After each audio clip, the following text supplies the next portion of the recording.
አትችይም ፍቅር ራስ ወዳዳቱኝ አትችይም። እኔን ማፍቀር አትችይም። ፍቅር እኮ ፈልጌ ፈቅጄ የሚይዘኝ ነገር አይደለም። ፈልገሽማ ነው። ቆይ ከዚህ ቀደም ሞክረሽ ያልተሳካልሽን ነገር ዛሬ እንዴት ለማድረግ ፈለግሽ? ስለማፈቅር ባንተ መጨከን አልችልም። ዴቭን ያንተ መተው አልችልም። እኔ ደግሞ አንቺ መቼም ላፈቅርሽ አልችልም። ፍቅር እባክሽ በቃ እሺ በእናትህ አባቴን አትናገሩ። አደይ አባት አግኝተሽ ሞተሻል እንዴ? ቆይ ለምን እዚህ ነይ እንዳሉ ገብቶሻል? ምን ትዘላብዳለህ? ልታገባ ነው የመጣችው? አንቺ እንደምታሰቢው አንቺ አሰብሽውን ሳይሆን የምታገቢው ለሌላ ሰው ሊድሩሽ። ምን? አዎ አደይ አባትሽ አንቺን እጁ ለማስገባት ብሎ ነው እንጂ ይሄን ዘዴ የፈጠረው። አንቺ የምትፈልጊውን ዴቭን አይደለም የምታገቢው። አባዬ አለልኝ ጋሽ እኔ እውነቱን በመናገር ይቅርታ አድርጉልኝ። ያማ አታባል። ታዲያስ ልጄ እንዴት ያለ ባል መጣልሽ መሰለሽ? የንጉሥ ዘር እኮ ነው፣ ልዑል ነው። በጣም ታሳፍራላችሁ። ያን ሁሉ ነገር ተናግራችሁ እንደመጣ ካደረጋችሁ በኋላ እንዴት እንደዚህ ትላላችሁ? አባዬ ቀልድ ነው። ምን ታጉረጠርጫለሽ? አባትሽ እኮ ነኝ። በጣም አዝናለሁ። እንዳንተ አይነት ውሸታም አባት የለኝም። እሺ አንቺ ከልጅ አዲስ በአደይ ድራማ ላይ የተፈጠረ ሁለት ነገር አለ። አንደኛው እንግዲህ አደይን አባትየው ሸውዷት ሌላ ሰው እንደምታገባ ሳያቅ ወይንም ዴቭን ሊድራት መስሏት እንግዲህ ሂዳ ነገሮች ተቀይረዋል።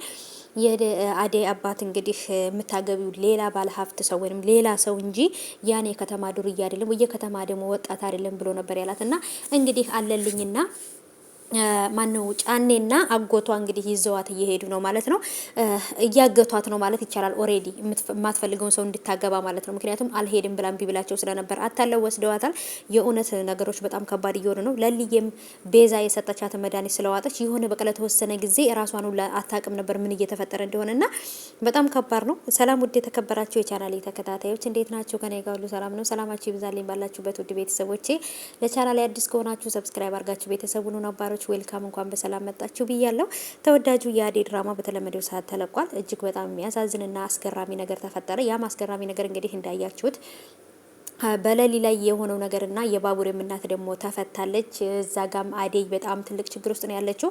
እነዚህ ነገሮች እስኪ በደንብ እናብራራባቸዋለን ማለት ነው ውዶቼ። ያው ዛሬ አጠር ያለ ቪዲዮ ነው መሰራላችሁ ማለት ነው እንደተለመደው እና ውዶቼ እንግዲህ ቤዛ ያደረገችውን ነገር አይታችኋል። ዶክተሩም ሩታም ሁሉም እነ ባቡሬ የት እንደሄደች እሷን እየፈለጓት ነው ያሉት ማለት ነው። ግን ቤዛ ለእንትኑ ብላ መድኃኒት የሰጠቻት ሌላ መድኃኒት ነው ማለት ነው። በቃ በጣም ብዙ ነገሮችን እንትን የሚል ነገሮች ተውስተዋን የሚያዛባ ነገር ነው መድኃኒቱን የሰጠቻት ማለት ነው።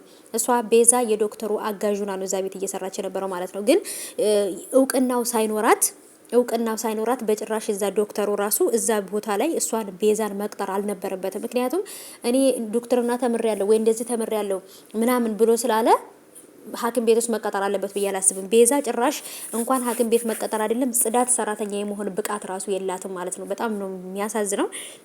ቤዛ ማናት ለሙዬ እንግዲህ ምንም አልሆነችም ብዬ አስባለሁ። መጨረሻ ላይ እንዳያችሁት መንገድ ላይ ወድቆ የነበረው ልጅ ማሚን ወይንም ደግሞ የባቡሬ እናት አግቷት የነበረው ልጅ መተውታል ማለት ነው። መተውት ጥለው ማሚን ይዘዋት ሄደዋል ማለት ነው የባቡሬ እናትና የእውነት ለመናገር ለሙዬ የራሷን ለምን ካላመጣችሁልኝ እያለ የባቡሬ እናት አግቷት የነበረው ልጅ ፊት ለፊት ላይ ራሷን ነበር ያገኛትና የራሷን ገዳይዋን ወይንም ደግሞ አጥፊዋን ነበር እንግዲህ መንገድ ላይ ወደቀበት ያነሳችውና በጣም ነገሮች ከባድ እየሆኑ ነው።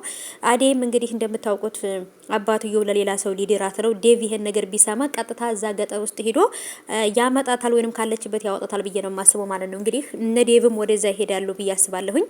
ብቻ ነገሮች ከባድ ናቸው እውነት። አደይ ግን አባትየው ይሄን ያደርጋል ብዬ አልጠበቅኩም። ከባድ ነው።